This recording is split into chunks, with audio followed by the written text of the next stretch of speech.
Hey everybody, you know what time it is? It is Sipping with Sue time. And if you are joining me for the first time, we are live on Facebook, YouTube, and X. And I may just give a little love later to Instagram, maybe. We'll see. It's been a long time since I've gone live on IG. So maybe it's just been a while since I've actually chatted as opposed to just going live with my travels on that particular platform, because there are so many, right? We're always like on social media doing something. But anyhow, if you've not gone over to my YouTube channel, please do and subscribe, hit the bell to get all of the latest content as soon as it is uploaded. So I am just going to go and be transparent here. Like I'm always transparent, right, while I'm here. But just to be clear, completely transparent. Yeah, it's kind of been a gross week. Yeah, it hasn't been very good. Let's just say it hasn't been the best week ever. So I figured I would get all of this pent up bad energy out of my system and let it go, let it go, let it go. I know it's a song, let it go. Just let it all go. So I figured that today just a rant session was in order. And I hit the social media streets and I asked some of y'all, what are your biggest pet peeves? So we're going to go over my top 10 and y'all's rants. And before I get into that, I actually, because it is Sipping with Sue time. Oh, I forgot to do this. Okay, you guys are going to follow me over here. I forgot, because nobody likes cans without cleaning them. That's kind of gross. So we're going to make one of my all-time favorite summertime drinks.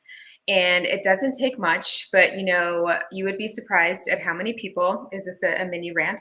Potentially, how many people mess up this very simple cocktail, aperitif, libation all the time by either adding things to it, by deleting things, and just, it's five simple things, and then you've got it going. So it's an Aperol Spritz. It's one of my favorite summertime drinks to just sip over poolside, to have before dinner.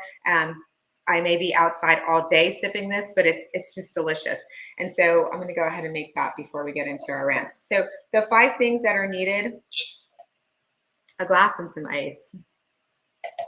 And I've got my Prosecco, Aperol, club soda, and I love Fever Tree because they give us these cute, adorable little tiny cans so you don't waste anything, which I absolutely love. And then, this is probably one of the most important things, but a clean orange. So wash your orange and then give us a slice. So it's pretty simple. Go ahead and give us some Prosecco.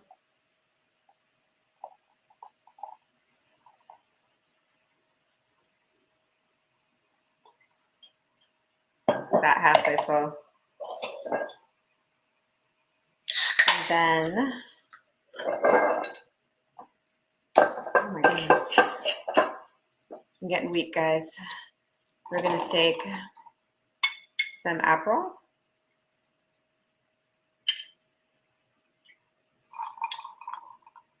I do a little bit because I have like a lot of Prosecco, so I like to do a little bit more. It should be a nice orangey color. And then we grab some club soda, splash that on top. And then we grab our stir from my favorite drink. And we just give it a whirl. And then we add our orange. And again, any citrus will do, but this is like imperative that you actually use an orange, a grapefruit, a blood orange with the Aperol Spritz. It's just divine. So cheers, you guys. Happy Friday, TGIF. This is pretty like this, but I never drink my drinks like this. It goes directly into my drink. Yes, divine. So good. And I love it. It's simple. It's delicious. But again, I don't know why people like to mix it up and mess it up and put extra things in it, because it's just a really simple, tasty not sweet because I don't like sweet drinks, but bitter drink that is just really refreshing in the summertime. So, okay, cheers. Happy Friday. I hope you guys are all having a wonderful, amazing weekend, even though I need to let some of this crap go. All right, so let's get right into it. So here's my top 10 mixed with your top 10, mixed with yours, pet peeves of, I'm going to just group it into this month because, again, this week has been not that great, but this month was kind of, I don't know, there was just blaring things that I kept noticing throughout different times that I'm just like, I'm going to just kind of capture this into one thing so I can go ahead and talk to y'all about it and ask you guys what your pet peeves are too. So let's go ahead and get into it. So my number 10, and I actually talked about this a little bit on Facebook when we were on there, is zombie shoppers. That's how I started it. So zombie shoppers, what is a zombie shopper? So one of my pet peeves is like, I like to get in and out. I actually don't like to shop. Perusing and milling about and shopping is just not my thing. Even if I'm shopping for clothes, I want to get in, look at, get what I need to get and then come back out. So for San Antonio folks, rolling into HEB, and I've got, I like to be in and out in 30 minutes. So I've got my cart, I've got my list, I know exactly where everything is. If I don't know where it is, because they've moved it, like tofu, they moved the freaking tofu the other day. And I was like, where's the tofu? It's not where it was before. So the guy's like, oh, it's down here over by like the, dairy over on this other side. Okay, cool. Got it. But as I'm trying to navigate through aisles and through my beautiful HEB store, there's zombie shoppers out there that are just like, they're on the phone. They're kind of like this with their carts. They're walking around. I mean, they're just like, like they just have never been in a shopping store before. They've never been in a supermarket before. They've never gone shopping ever in their lives. So they're sitting there and they're just zombie shopping, not paying attention to the task at hand, which is to, grab your goods, put them in your cart, get to the line, purchase them, and leave. So that didn't happen the other day. It was pretty, I mean, it was like the whole store. It kind of was nuts. But so I coined them zombie shoppers. And I feel like every time in my head, I'm like, you guys you're the guys in the parking lot also. You drive exactly how you drive this cart. You drive exactly how you shop. This is awful. Get out of here. Leave the store and leave the road. So zombie shoppers, that's my number 10. All right, number 9, leaving unmentionables behind in the toilet. I don't think I need to elaborate on this one, but I mean, you guys, it's kind of crazy when people have to flush the toilet that you can see what's left in there around the rim or inside, and whether or not, I mean, everybody's got a choice, right? You've got a choice whether or not you leave it there or you remove it. And if it's in a public place, I know nobody likes to touch anything, but I mean, come on, guys. That's gross. It's just gross. And ew, just don't do it. If it's in your own home, gross, even more gross. There's lots of things in your own home to be, cleaning things with. Don't leave it behind in the toilet or on or around the toilet area. It's gross. All right, number 8, micromanagers. So I don't have a boss anymore. I don't have a working environment anymore. I work from home and for myself. So, but I do understand and get, and it wasn't that long ago that, I was in the work space, that micromanagers, that's a thing. Like that is a huge pet peeve. Nobody likes it. There's the person that's like the owl behind your, perched on your shoulder. That's like, what are you doing? Did you get it done? How are you doing it? Maybe you should do it this way. Like, come on, guys. You do you and let me do me so that I can do what I need to do to get the task done. If you're right here, then nobody gets anything done. And you piss off all of your workers. So micromanagers sitting at number 8. Number 7, cyberbullies, or what we like to call, AKA keyboard jockeys. Nobody likes that either. Shout out to Graciela. I get you. Like, I get that totally. I see sometimes, she called them trolls, but sometimes we will get on, I'm saying we, like we're French, me. I'll get on social media and you'll see the post And then I'm like, I'm just going to go straight to the comments just to see. Just to see, because that's a little bit entertaining. So I'll like peruse through and get a little chuckle, but also just see some of like the outrageous comments that people make. They're sometimes just unintelligent, like very disrespectful. Some of them are just like they don't belong in that place. So it's crazy how some people think that just because they're behind a keyboard, they have an opinion for everything, or they have the right to their opinion on everything. You actually, and Graciela had said this, you actually have the choice again. Everybody's got a choice. You have the choice again to go ahead and, I don't know, scroll on. You don't have to leave your leave your 2 cents everywhere you go. And a lot of it is, or some of it can be super negative, and that's no fun. That's no fun at all. So yeah, cyberbullies, pet peeve, big time. All right, so number 6, when somebody doesn't replace the last of, go ahead and fill in the blank, guys. Fill in the blank of whatever it is in the fridge. The last of the sriracha, that's fighting words for me in my house. Not words, but it's fighting time. We're gonna fight if you don't replace the sriracha in the fridge, because there's always sriracha in the cabinet. And if it's gone, and there's like, if it's number 1, if it's gone, we're gonna have a problem. Number 2, if it's just sitting there and I can't get anything else out of it, and we know that there's sriracha always in the cabinet, it's fighting time. We're gonna fight. It's gonna be a fight. So fill in the blank. Not replacing sodas is what I heard. I don't know who that person is, but you know who you are. So if you keep leaving no sodas in the fridge, please put them back, because it's somebody's pet peeve. All right, so we're going to move on to travel at number 5.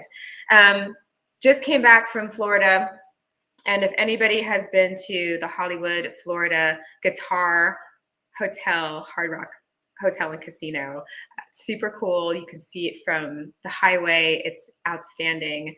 Super, just an anomaly, basically, this architecture. Big old guitar, and it's the hotel is, the rooms are part of the guitar. Super cool.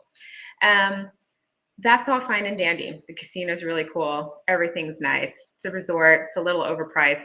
That's fine. But let me tell you, when you pay a resort fee, because again, a little overpriced because it is the Guitar Hotel and it's a casino, when you are paying astronomical prices for your valet, you're paying a lot for the resort fee, you're paying a lot for your hotel room, please do not skimp on the freaking towels. This blew my mind. So we walked into our room, and it's husband and I. And so there's 2 of us, 1 towel, 1 hand towel, 1 washcloth for each person. Oh, that doesn't work. I wipe down all the counters. I lay out a towel. All my toiletries go on that towel. Husband does the same thing. I also add a washcloth, and I lay it over, because I do not like extra splashes. Call me OCD, because I am. I don't like extra water splashes around the sink. So I use an additional washcloth to wipe all the water down, so I don't have any water splashes. 1 set of towels each for this freaking hotel. Pet peeve? Yes, big time. Please give us extra towels. That's like not okay, not okay, especially as much money as we're spending. And fun fact, I got towels. I got extra towels. I went over to, I think I text over to the concierge, the digital concierge, and I got extra towels. Well, when the cleaning lady comes in to clean the room the next day, she took all the towels and did not replace not one of them. There was 1 towel, 1 hand towel, and 1 washcloth, again, for each of us. So I run over, catch her down the hall, and I'm like, hey, I would like 2 hand towels and 2 washcloths, because you just took like all of them. And she was like, I don't have washcloths. Okay, I can give you hand towels. All right. Actually, I don't even want the hand towels, because I really need the washcloths. Can I get the washcloths? We don't have them. So she goes back and forth with me about that. Then finally gives me 2 washcloths. Why are you guys hoarding washcloths at the Hard Rock Hotel in Hollywood, Florida? What is the deal? I don't get it. I don't understand. Pet peeve. Number 5. Blows my mind. All right. Number 4. We're still traveling. Deplaning an aircraft. Okay. So if I'm in row 26 and you're in row 27, and I'm standing, you are not allowed to go in front of me. Let's use the zipper method and don't jump your row. Blows my mind too how many times this happens. I'll be in row 5. Row number 6 is like, I'm rolling, but you're not, because I'm going to check you real quick with my elbow. And that annoys the crap out of me. I'm in front of you. I'm going to go ahead and get my bags, and we all go in an orderly fashion, row by row. So for you to be in row 6, 7, 8, or 9, or anything behind me, which is number 5 or 26 or whatever number I am, you have to wait. That's how we do things. It's common courtesy. Blows my mind. All right, so number 3, guys, planting your car in an unmarked parking spot. Okay, AKA middle of the road. So there is a lot of times that I'll see people that will pull up to the front of a storefront, the front of a restaurant, and they're dropping somebody off or picking somebody up. It's a pretty quick transaction. That's not what I'm talking about. The one that I'm talking about is there's 4 empty parking spots, and there's you that's in the middle of the road blocking traffic on your phone, waiting for somebody, or tweeting, or maybe you're making your TikTok video. I don't know what you're doing, but you're in the middle of the road blocking traffic, and there's open spaces around you. Why would you do that? Why would you do that? I have no idea. It drives me bananas. Big, huge pet peeve of mine. There's many times that I'm getting out and I'm ready to box again. But again, that's why this is a rant. All right, number 2, speakerphone. Being on speakerphone or FaceTime in a public space, like a restaurant, or especially in the gym. You can take your conference call outside. You don't have to work out on the elliptical on speakerphone while you're talking to your coworker, your boss, your buddy, or whoever. Why are you on speakerphone? Or I've seen this too, a full-on FaceTime conversation with their kids in a restaurant. Hi, honey, how are you? There's 40 other tables, FaceTime. Come on, guys, really? Oh my gosh. Number 2, speakerphone in public spaces. Please don't. That's a big, just use some common courtesy, take a step out, yell at some folks there, do your FaceTime, smoochies to the kids outside. Be awesome. All right, my number 1 rant and pet peeve, and I think it was not just mine, but it was a bunch of yours as well. Driving slow in the left-hand lane, and I'm gonna couple it. It's like they go hand in hand. I feel driving slow in the left-hand lane and not using your turn signals. So for everybody else in the world that is driving on other roads outside of San Antonio, I'm sure you have this problem too. But I will definitely say that San Antonians and Texans in general have a real major problem with driving slow in the left-hand lane and not using your turn signals. It is awful, the driving here. It's terrible. So number 1 pet peeve for me, and for a lot of you folks that aren't in Texas, I do get it, is driving slow in the left-hand lane and not using your turn hand signals. So I've let all of that out. I let it go. I feel so much better. I hope you guys feel a lot better too. And if you didn't know how to make an Aperol Spritz, now you do. And yeah, have a great Friday. Have a great weekend. And I'm sure it'll be a much better week next week. So we'll see you guys next week. Maybe, maybe not. We'll see you guys on Instagram a little bit later. Take care, you guys. We'll see ya.